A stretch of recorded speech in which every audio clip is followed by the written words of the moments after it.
Midst അവർ തുടരുന്നു. ലോക്സഭാ തെരഞ്ഞെടുപ്പിന് ദിവസങ്ങൾ മാത്രം ശേഷിക്കെ ഒമാനിലും തെരഞ്ഞെടുപ്പ് ചൂടിലേക്ക് നീങ്ങുന്നു. നോമ്പായതിനാൽ പ്രചാരണ പ്രവർത്തനങ്ങൾ മന്ദഗതിയിലാണ്.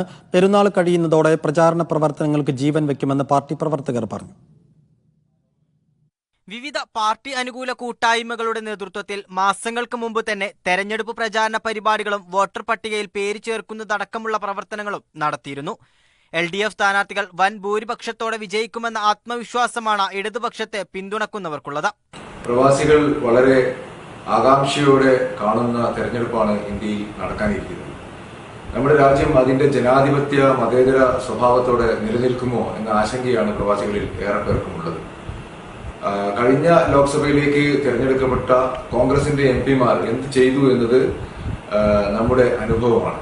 അതുകൊണ്ട് BJP-യെ തോൽപ്പിക്കാൻ കോൺഗ്രസിന് വോട്ട് ചെയ്തുകൊണ്ട് കാര്യമില്ല എന്നത് ഒരു വലിയ പാഠമാണ്. പ്രവാസികളെ സംബന്ധിച്ച് വളരെ പ്രധാനപ്പെട്ട ഒരു തെരഞ്ഞെടുപ്പാണ് നടക്കാൻ പോകുന്നത്.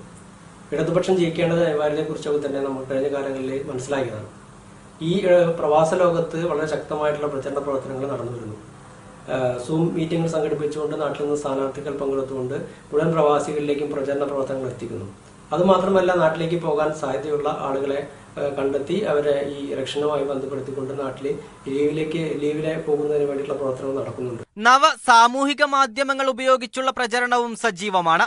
KMCC, കൈരളി ഒമാൻ, OICC തുടങ്ങി ചെറുതും വലുതുമായ സംഘടനകളുടെ നേതൃത്വത്തിലാണ് തെരഞ്ഞെടുപ്പ് പ്രചാരണ പ്രവർത്തനങ്ങൾ ഒമാനിൽ പ്രധാനമായും നടന്നുവരുന്നത്.